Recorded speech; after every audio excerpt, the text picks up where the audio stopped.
dimension religieuse dans la mission populaire, ça a connu des hauts et des bas. Il y a eu des moments où des activités cultuelles ou bibliques ou spirituelles étaient relativement réduites. Qu'il y ait ou non des pasteurs comme équipiers dans ces fraternités. Quelquefois, les pasteurs étaient complètement engagés dans l'action sociale et puis peut-être pensaient que finalement la dimension spirituelle, elle pouvait se vivre ailleurs dans des paroisses et qu'elle n'avait pas à être portée. Et donc aujourd'hui, il y a un gros travail sur cette dimension spirituelle à la mission populaire. Un gros travail de formation donc des équipiers, qu'ils soient pasteurs ou non pasteurs, et un travail de formation des bénévoles présents dans les conseils d'administration, pour que cette dimension spirituelle puisse être reprise dans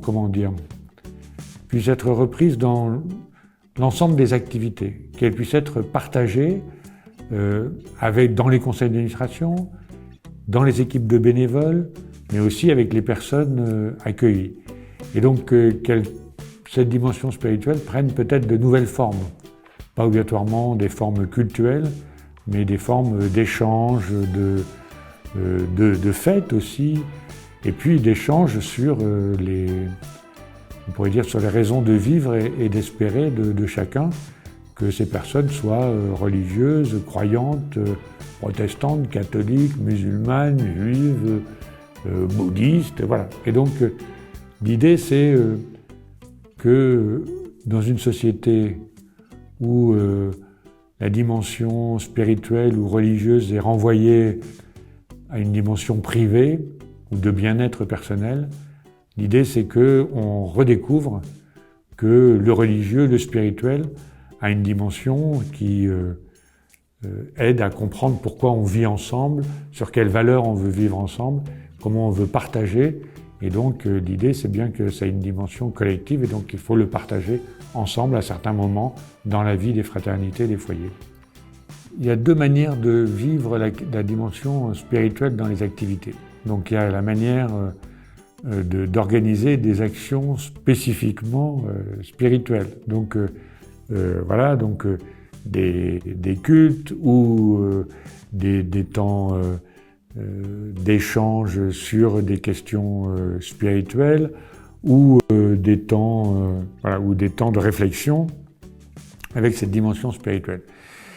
Et puis bon, il y a après toute une dimension, je dirais, de disponibilité à l'échange avec les personnes qui sont accueillies.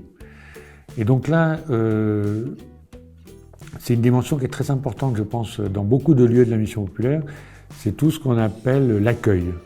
Donc que ce soit de l'accueil, gratuit, c'est-à-dire finalement permettre à des gens d'être là, de rompre leur solitude ou leur isolement, d'être accueillis autour d'un café, d'être accueillis autour d'un repas.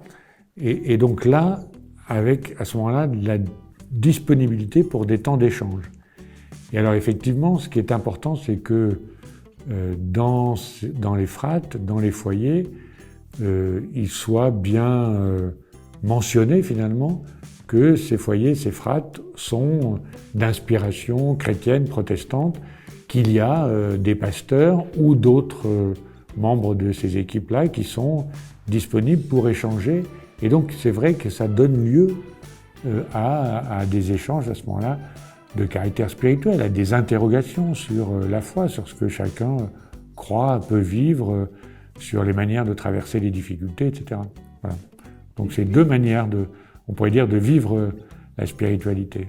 Mais donc l'idée, c'est, je pense par rapport à d'autres lieux à caractère social, où toute dimension religieuse ou spirituelle est tout de suite repoussée comme étant une sortie de la neutralité qu'on devrait avoir, alors que là, à la mission populaire, l'idée c'est que la laïcité permet des échanges sur la dimension spirituelle de chacun. Et puis, donc, il y a toute la dimension interreligieuse.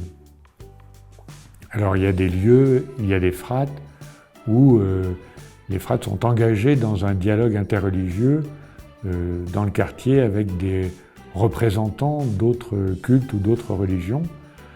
Il y a des lieux où les frats sont engagés dans un travail avec les adolescents sur la découverte des religions et des cultures des uns et des autres. Et puis, il y a des lieux où, de temps en temps, il y a des échanges plus personnels sur les raisons de vivre des uns et des autres. Que ça nous semble très important qu'on se découvre mutuellement et que chacun ait la possibilité d'exprimer ses convictions, parce que sinon, chacun est renvoyé à une identité qui serait permanente et définitive, alors qu'elle se vit dans l'échange.